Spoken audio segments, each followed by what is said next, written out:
यह कई वर्ष पुरानी एक बात है, जहाँ एक खूबसूरत से नगर में एक बड़ा सा राजा का महल हुआ करता था, जहाँ मिडास नाम का एक धनी राजा रहता था।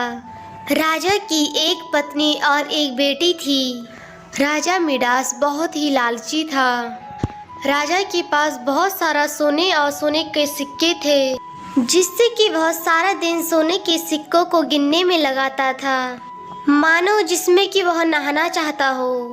हालांकि राजा बहुत अमीर था, फिर भी राजा को लगता था कि जिंदगी का असली सुख सोना ही है।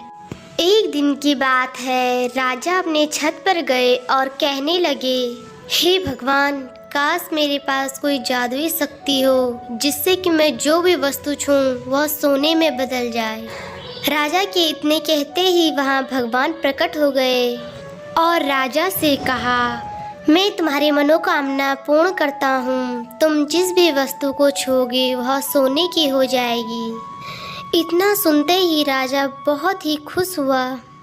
अब राजा भागते भागते अपने आंगन में गया। उसने टेबल पर हाथ रखा तो वह सोने में बदल गया।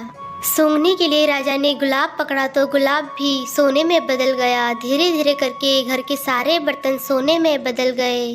अब इधर उधर राजा भागते भागते थक गया था। जैसे ही उसने रोटी पर हाथ रखा तो रोटी भी सोने में बदल गई। राजा बहुत ही उदास हो गया था, क्योंकि उसे भूख लगी थी और उसकी सारी चीजें सोने में बदल गई थी।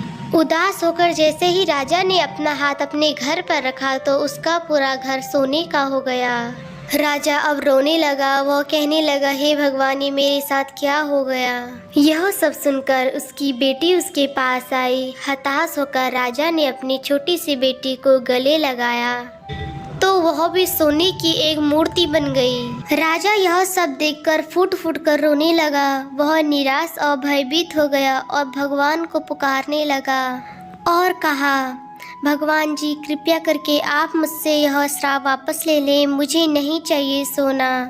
कृपया मेरी मदद करें, मुझसे यह श्राप वापस ले लें। भगवान वहाँ प्रकट हुए और राजा से कहा, तुम एक नदी में जाओ, वहाँ अपने हाथ धो लो, तभी तुम्हारा श्राप मुक्त हो जाएगा। यह सब बातें सुनकर राजा जल्दी जल्दी नदी की ओर दौड़ा और नदी में अपने हाथ धोए। राज दरबार में जब लौटकर राजा ने सोने की वस्तुओं पर हाथ लगाया तो वो पहले जैसे ही वस्तुएं हो गई। अब राजा ने अपनी बेटी को गले लगाया तो उसकी बेटी भी सोने से बदलकर अपने पहले जैसे रूप में आ गई, जिसे देखकर राजा बहुत ही खुश हुआ। अब राजा को सोने का कोई भी लालच नहीं था और उसके बाद जो भी संपत्ति थी उसने अपनी बेटी और राज्य में साझा करने का फैसला किया। राजा अपनी पत्नी और बेटी के साथ अब बहुत ही खुश था।